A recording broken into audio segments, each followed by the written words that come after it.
Hello and welcome to this session on solving linear inequalities in two variables. Actually, we're going to be graphing them, and they're going to be of the form that looks very familiar to you. Looks like the slope-intercept form, but you're going to have an inequality where the equal sign would have been. Just a few definitions and terms that will become more apparent as we move through. A half plane. To have a half plane, you'd have to have a straight line separating the planes into two half planes. You'll see lots of those today. To split them, the straight line is actually called a boundary line. And this boundary line is the equation of the line y equals mx plus b. In order to take into account a less than or equal to and greater than or equal to, where the line is included in the solution set, much like an endpoint is included in the solution set, we would call it a closed half plane and use a straight solid line to whenever we put it on the graph. And then an open half plane is saying that the boundary line is not included in the solution set. So one way you could think of this, a closed half plane is like dealing with brackets, okay, where it includes an endpoint. Let's say it was the interval from 2 to 7. That would include the 2 and the 7. For the open half plane, that's more like parentheses, where it's still everything in between, but it does not include the endpoints.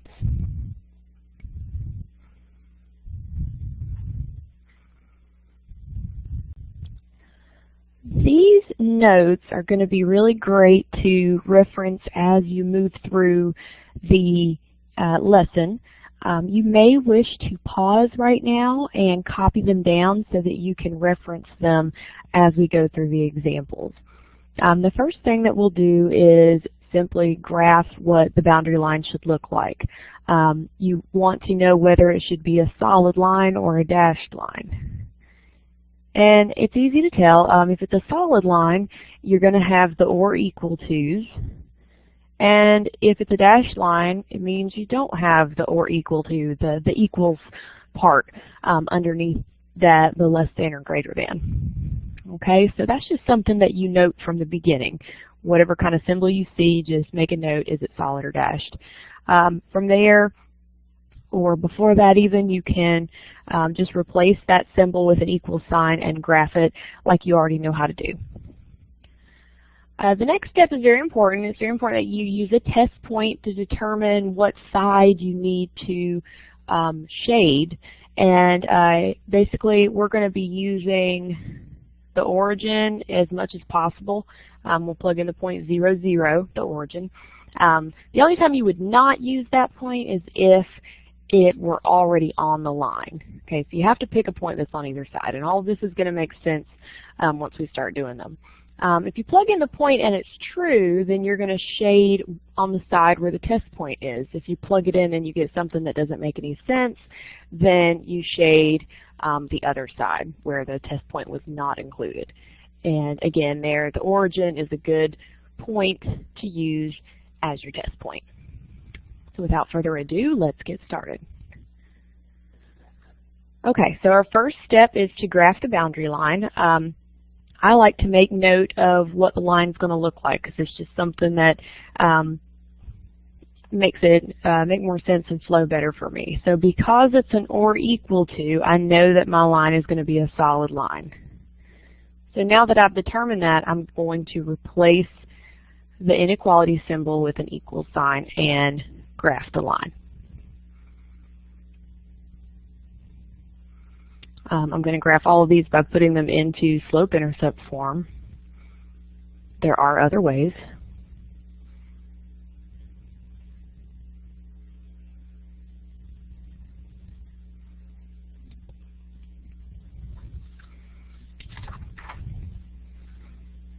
I'll plot my y-intercept and count my slope, down 1 to the right 2.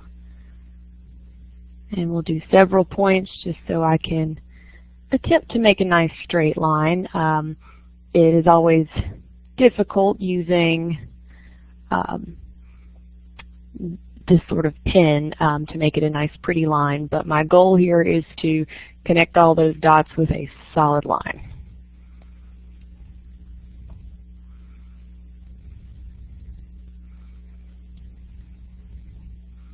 Okay, I found a nice straight line tool there. Okay, but you're not finished with the graph just yet. This would be the graph of the line if it were just plain old y equals, but it's not. So now we're going to do a test point. And because 0, 0 is not right on that line, it will work great as a test point. So I'm going to plug in 0 for x and 0 for y. And if what I get's true, I'll shade on the side that has that test point.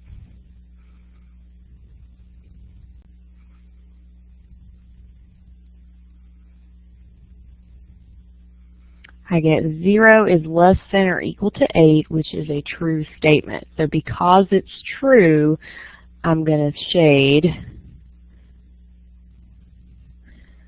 with the test point. Might be the easiest way to say this.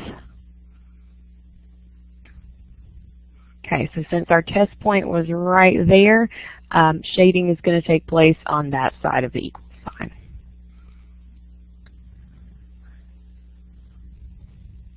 So you're only going to shade one side or the other in this section. Later on we'll be graphing two lines and you'll look at their overlap, but not in this section. Okay, so your answer is the graph.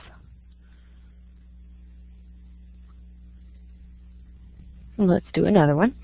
Okay, again, the first thing I'm going to notice is that it's just plain old less than, so there's not the straight line underneath, so this means I'm going to use a dashed line. Okay, next, replace the less than symbol with an equal sign.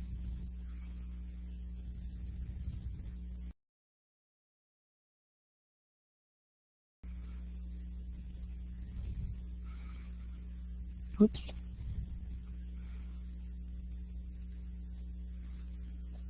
Let's say that's an equal sign. And then I'm going to solve for y. There are graphing with intercepts would probably be a good way to go here, but I did promise I would solve them all by changing them into y equals.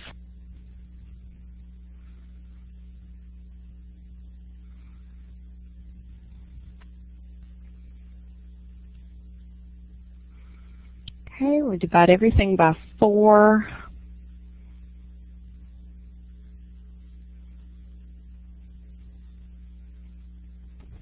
And there's the equation of the line. So this has a y-intercept at 10, and then we go down 5 and to the right 4. Okay, so I can only really fit those 3 points.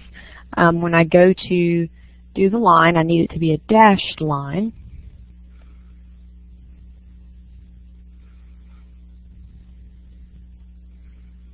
Now I think I'll have to freehand this one.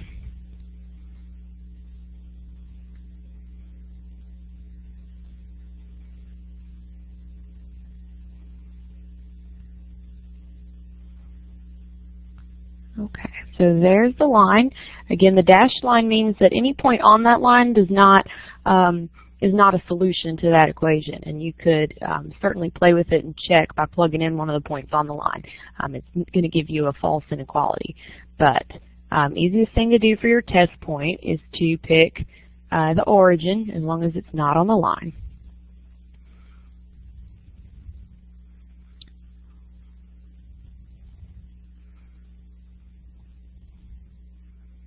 Okay, so the question is this true? Is 0 less than 40? And if you say yes, it's true, then that means the point 0, 0 has to be in the solution set. So you'll shade on the side that has the origin.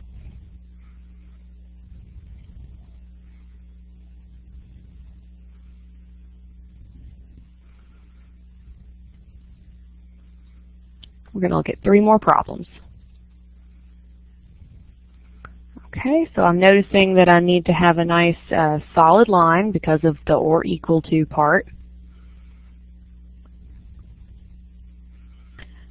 I'm going to replace the inequality symbol with an equal sign and begin solving.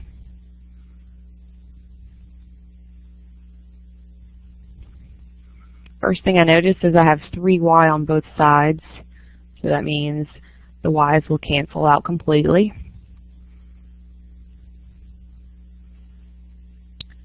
And we're left with the equation of the line x equals 4. So remember, when you have x equals any number, it's going to be a vertical line passing through at that point on the x-axis.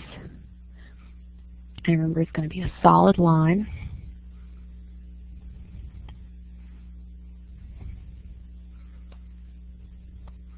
And now for the test point.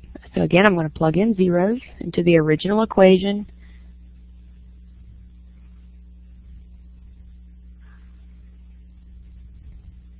And just in case you're considering it, it would work to plug them into something other than the original equation. This is really just a matter of preference here, and just so that you're doing the same thing every time. Less to remember. So we get 0 is greater than or equal to negative 20. Yes, 0 is greater than negative 20 or any negative number. So that means we're going to shade on the side that has that point, our test point.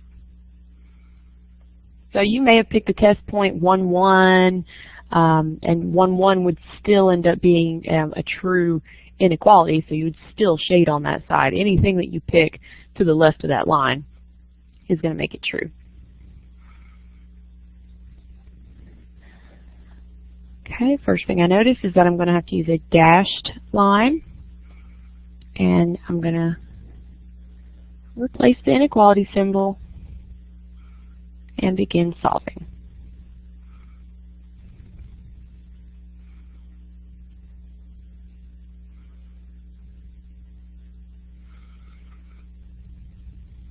I'm going to subtract 6 from both sides and then divide by 2.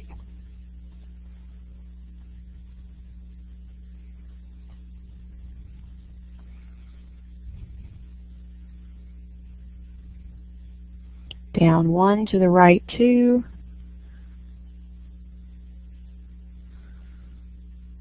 Or up 1, back 2. And it's a dashed line, so I'll have to freehand this one. Might not be beautiful.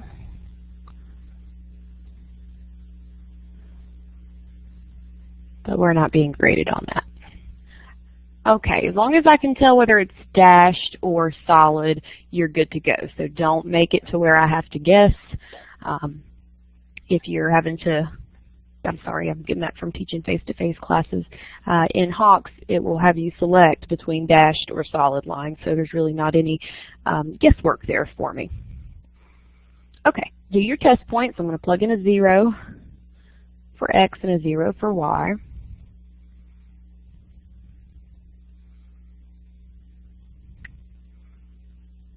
There's really no such thing as negative 0, so you can go ahead and just call that 0. On the left side, I'll have 2 times 3, which is 6. Is 6 less than 0? Absolutely not. So you've got your first false inequality for your test point. So since you plugged in 0, 0, and it did not make the inequality true, you're going to shade on the other side of that line.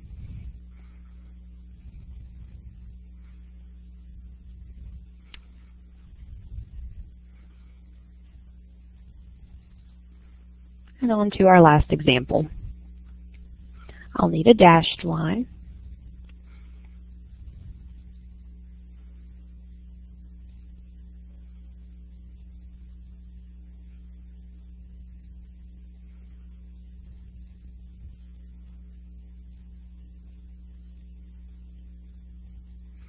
Okay, so I added 4x to both sides. Now I'm going to divide everything by 6.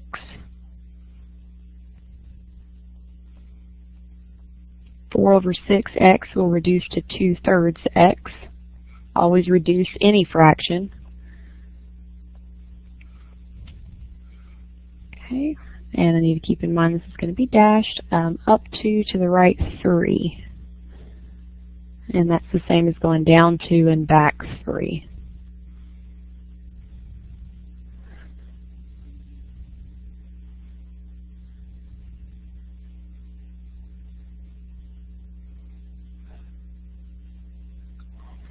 And now our test point.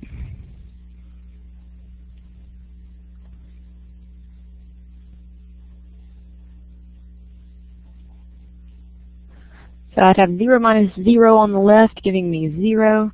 Is 0 greater than 36? No. So here's our last false. Do not shade on the side that has your test point. Instead, shade up on the top here. Oops.